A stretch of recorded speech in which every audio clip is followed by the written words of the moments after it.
반갑습니다. Welcome to K-Culture Dive, where we dive deeper into the heart of Korean culture with K-entertainment issues, AI culture news, K-culture in photos. And for today's Hallyu People, we connect with a person who is at the forefront in spreading K-culture to the UK. And I'm your host, Kwon So-wa. Let's dive in. Joining us this Wednesday is my co-host, Walter Lee. Welcome back, Walter. Yes, thank you, Soa, and hello to our viewers watching at home. I'm Walter Lee, here to co-host next to Soa and give you the latest in Korean entertainment. All right, let's get started with K-Inter News, Walter. Indeed. And let's begin with a K-drama. And I heard that Climax is performing really well. Have you watched it, Walter? Yes, so up until this point, I've been really actually quite enjoying it. So, I mean, the performances by Ju Ji-hoon and also one of my favorite actresses, Ha Ji-won, are especially impressive in this drama series. Now, the drama is already showing signs of being a massive global hit, ranking high in several major Asian countries during its first week of release. Now, according to the View streaming platform, which is mainly based for Korean, Filipino, and Indonesian audiences, Climax ranked at #1 in Indonesia and Thailand in its first week. Now, it also placed at #2 in Singapore, #4 in Malaysia, and in the Philippines, and #5 in Hong Kong. Now entering the top 5 in all 6 major Asian markets. Now the drama is also maintaining strong momentum here in Korea as well, which is great to see. It has ranked #1 on the Disney Plus Korea for 14 consecutive days and secured the top spot for 2 consecutive weeks in the TV OTT drama category, according to Fundex's Buzz Worthiness rankings. Well, that is pretty impressive. And we did see a little bit of the footage right now, the trailer. But can you tell us a little bit about the plot for those who haven't watched it yet? Yeah, not to give any spoilers away, but the series does follow a prosecutor named Pang Tae-sop as he battles against a powerful cartel. Now, it's very fast-paced, which people love. So the storytelling is great, and its unexpected twists and plots have captured viewers' attention. So no wonder it's such a big hit. Okay, don't tell us too much about it. Don't give away the climax, Walter. Well, no. But now let's move on to K-pop and the boy group ENHYPEN. Yes, so ENHYPEN announced on Tuesday that about their upcoming world tour, ENHYPEN World Tour Blood Saga. Now, which includes concerts in South America, North America, Europe, and also Asia. So it's a very big world tour indeed. Now, the tour will kick off here right in Seoul with concerts on May 1st and May 3rd. The Seoul concerts will be also streamed live. So even if you are planning to see them in the other countries, you can still watch them do their job in South Korea. Now, it's in order to connect the whole fans worldwide. Now, the group will then head to South America, where they will make stops in Sao Paulo, Lima, and also Mexico City. Then they have their North American leg of the tour, which will include performances in Dallas, San Diego, Tacoma, Oakland, and of course, Las Vegas. What a place. In Asia, fans in Macau and across Japan will get to see ENHYPEN's performances too. And I hear that the performance, the tour is going into next year too, right? Yeah, so it's going to be a long year for the boys, because by next year the group plans to continue with their scheduled performances in Jakarta, in Singapore, so bringing it back to Asia, as well as in major European cities such as Milan, Paris, Amsterdam, Berlin, and also London. All right. And are we going to talk about another boy group now, Stray Kids? Yes, I think we're going to talk about one of my favorite boy groups at the moment, definitely. Now, according to their agency on Tuesday, the music video Boom, which is a great track if you haven't heard it yet. That's actually the lead track from Stray Kids' mini album, 8. That was released all the way back in July 2024.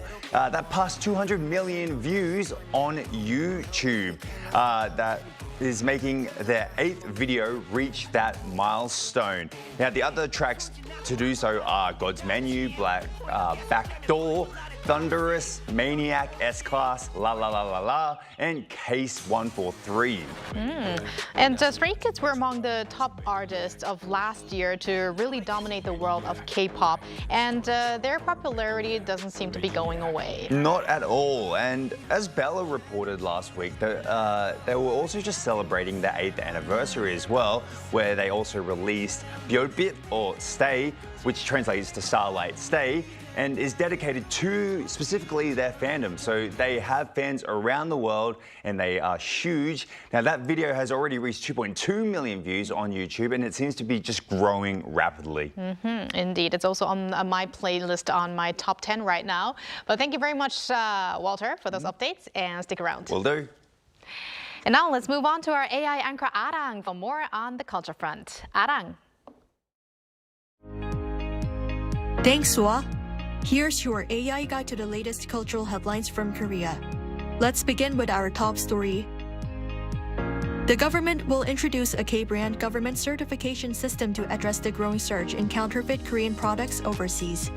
Authorities plan to develop an official certification mark by June and register it in 70 countries. They'll also directly tackle the production and distribution of counterfeit goods from the second half of the year, requesting local crackdowns or customs clearance suspension, if necessary. With advanced authentication technology, overseas consumers will be able to verify products by scanning them with a smartphone. Global losses from counterfeit K-brands are estimated at 11 trillion won, or nearly $7.3 billion annually. South Korea has eased visa requirements for Chinese nationals in a bid to attract more tourists from the neighboring country. Under the new measures, Chinese nationals with prior visits to Korea will be eligible for 5-year multiple entry visas. For Chinese residents of major cities such as Beijing and Shanghai, visa validity will be extended from 5 to 10 years. Officials say the move is expected to boost people-to-people exchanges and support tourism and business activity between the two countries. More information is available at highkorea.go.kr. October 21st has been designated as Hanbok Day. As part of government efforts to promote the Korean traditional attire and boost support for related industries, lawmakers approved the Hanbok Culture Industry Promotion Act on Tuesday, which designates October 21st each year as a day to promote Hanbok and establishes the surrounding week as Hanbok Culture Week. The law also mandates the government to draw up a 5-year master plan for promoting the Hanbok cultural industry, along with annual implementation plans. The Culture Ministry vowed to use the new law as a springboard to advance policies promoting the wider use and global expansion of Hanbok. The law takes effect 1 year after a presidential order. That's all from me. Turning now to a quick look at more K-culture stories making headlines today.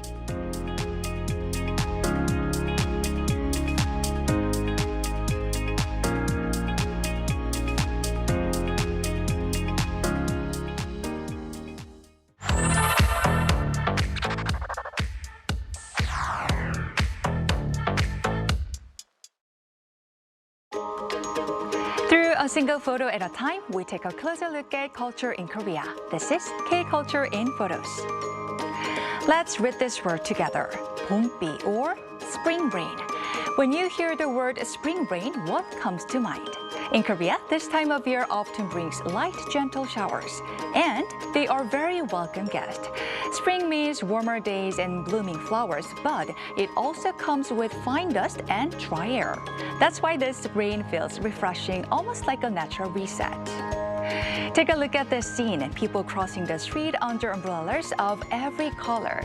There's something quietly romantic about it, like the city has softened just for a moment.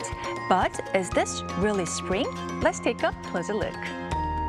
Under the rain, you'll find cherry blossoms in full bloom, fresh green leaves, and delicate spring flowers all glistening softly in the drizzle. In Korea, spring rain doesn't wash the season away. It makes it even more beautiful. And speaking of everyday life in Korea, here's something you might not expect. This is a stroller run. At the starting line, hundreds of parents take up pushing strollers, running together as a family. Some even decorate their strollers with balloons, and despite the effort, their faces are full of smiles. And for them, it's not about speed, it's about sharing the moment. And for the little ones riding alone, you can imagine it's quite an exciting ride. This trend reflects a shift in parenting where hobbies and family time are no longer separate, but enjoyed together. And interestingly, this idea of family is expanding. Take a look at this. These are pet strollers. In Korea, more people now see their pets as part of the family, bringing them along on walks, outings, even daily routines. From babies to beloved pets, family in Korea is being redefined in ways that are both practical and deeply personal. And the idea of pets as family is now evolving even further. Take a look at these images. A fluffy Pomeranian dressed like an office worker, wearing glasses and even an ID badge, or sitting on a bed, enjoying music and coffee. Of course, these moments aren't real. They are created using AI. Now, here's another example. Pets transformed into adorable characters placed inside toy box-style designs in all kinds of themes, almost like collectible figures you'd want to keep on your shelf. And it doesn't stop there. With AI video tools, pets can even dance, turning into viral short-form content online. In Korea, this trend is growing fast as younger generations combine technology with their love for pets. It's fun, creative, and sometimes even meaningful, helping people preserve memories with their beloved companions. As the new school year begins in Korea, there's something just as important as learning in the classrooms: learning how to stay safe. Children take part in hands-on road safety training, practicing how to cross the street and understand traffic rules. They also experience subway safety firsthand, visiting train depots and learning what to do in real-life situations. Wearing safety helmets, the children sit inside a real train car, listening closely and even trying out emergency communication tools. Their curious eyes and excited smiles show just how engaging this hands-on lesson can be.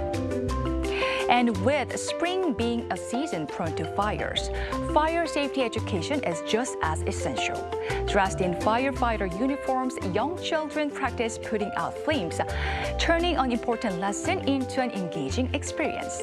These days, safety education starts early because knowing how to stay safe is one of the most important lessons of all. From soft spring rain to moments shared with family and even lessons that keep the youngest safe. These snapshots reflect the warmth and changing rhythms of life in Korea.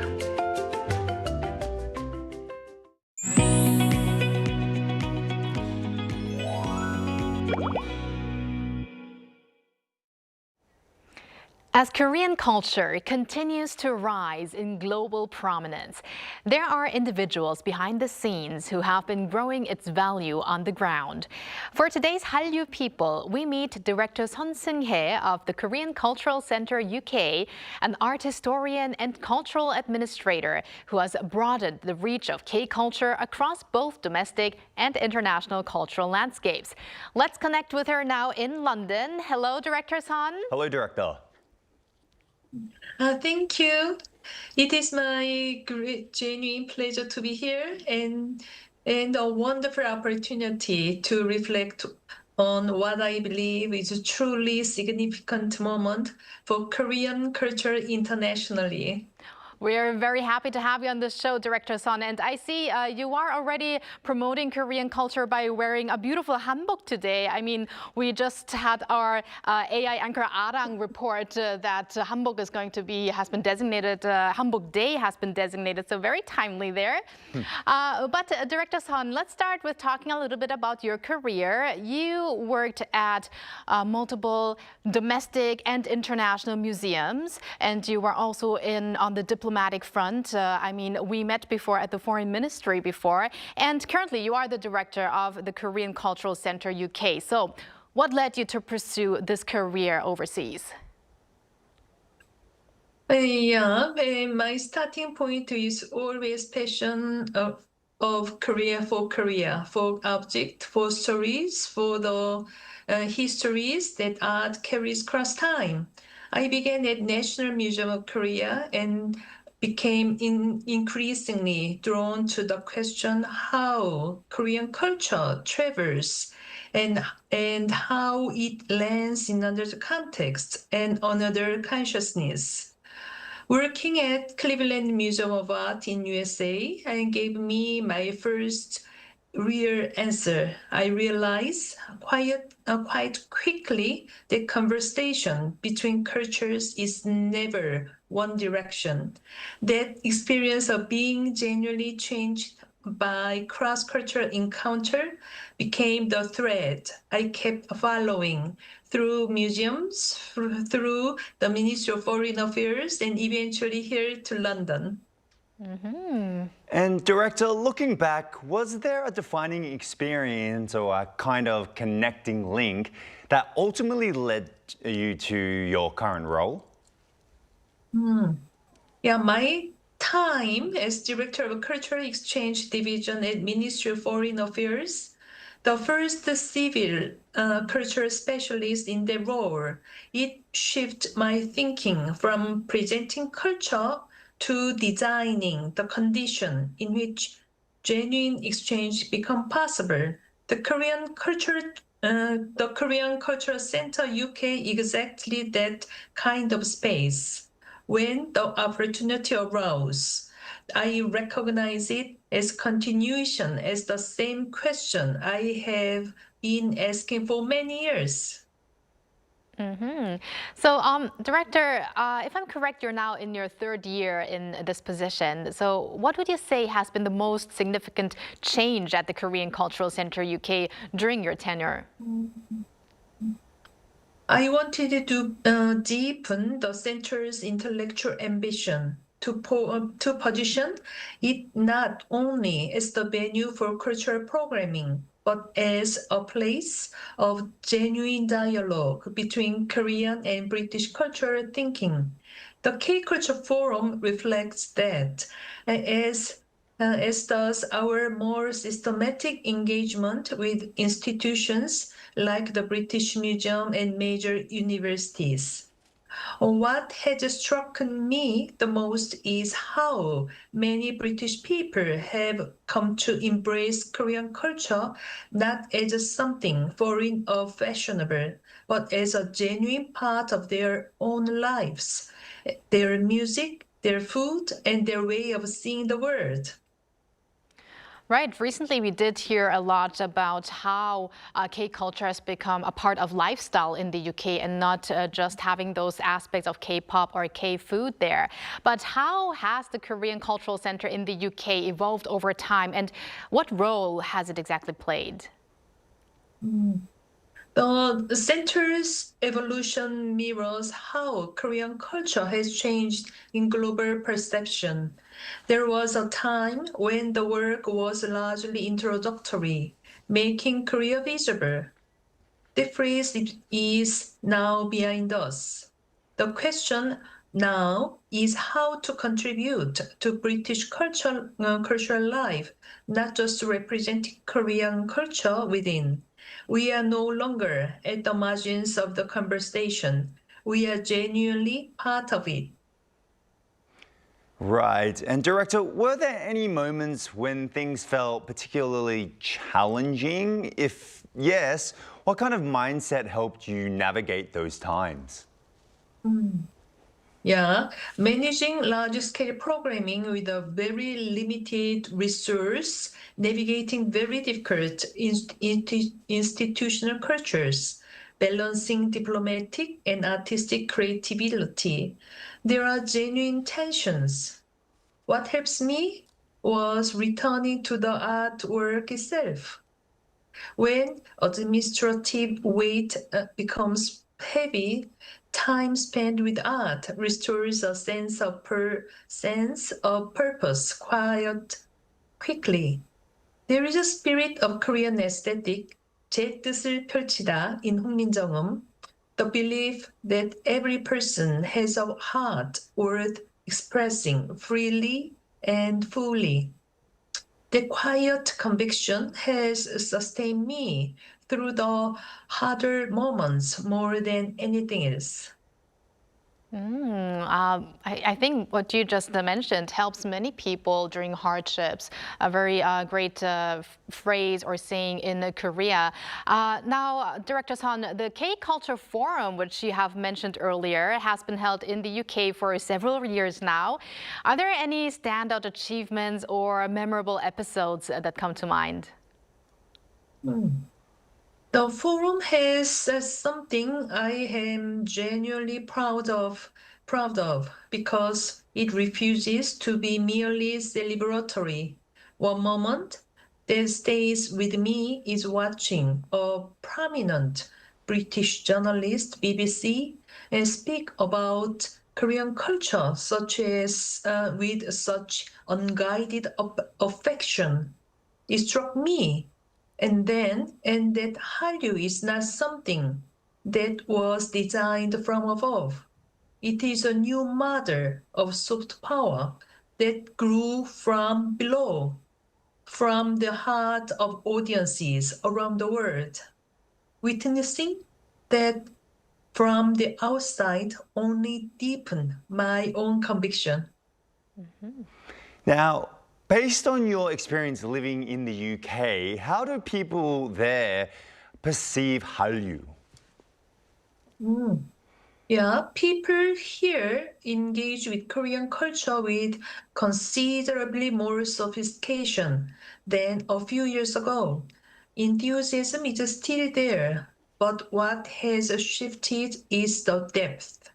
I meet people learning Korean, traveling Korea for cultural reasons, engaging seriously with Korean film and literature. For many, it began with a love of Hallyu, but what they have arrived at is something deeper, a genuine love of Korean culture itself. That journey, I think, speaks more than anything else to the quality and substance. It seems like a deep or going deep is really one of the key words here. I mean, our program is called K-Culture Dive. We also try to deep dive into Korean culture, right? And Director Son, it seems you will be continuing to be at the forefront of Hallyu. Could you share your sense of mission and maybe some kind of personal pride in promoting Korean culture globally? More than the mission, what I feel is fulfillment of my heart, the fulfillment of representing Korean culture with warmth and imagination, and of preserving space for diverse interpretations along the celebratory. Korean culture has given the world something genuinely remarkable. If the work I have done here has helped it be received on its own terms, not as a trend, but as a serious and enduring contributions to human expression. I am quietly, deeply glad. And we are very glad to have heard of your story today, Director Son. Thank you very much for connecting with us today and also especially for your efforts in spreading K-culture out there in the UK. We appreciate it. Thank you, Director. Yeah, thank you. And thank you, Walter, as always. We're going to have you back here very soon. See you very soon. Thanks for watching and your interest in everything K-culture. Please tune in again tomorrow, 2 p.m. Korea time. Keep diving.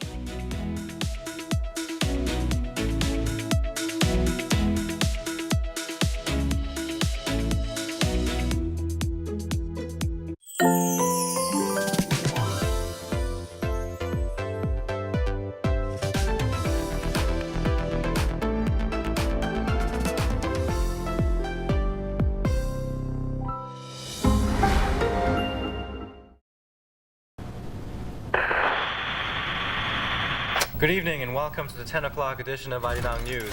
Thanks for joining us on this special day, a day in which Arirang TV first goes on the air. Arirang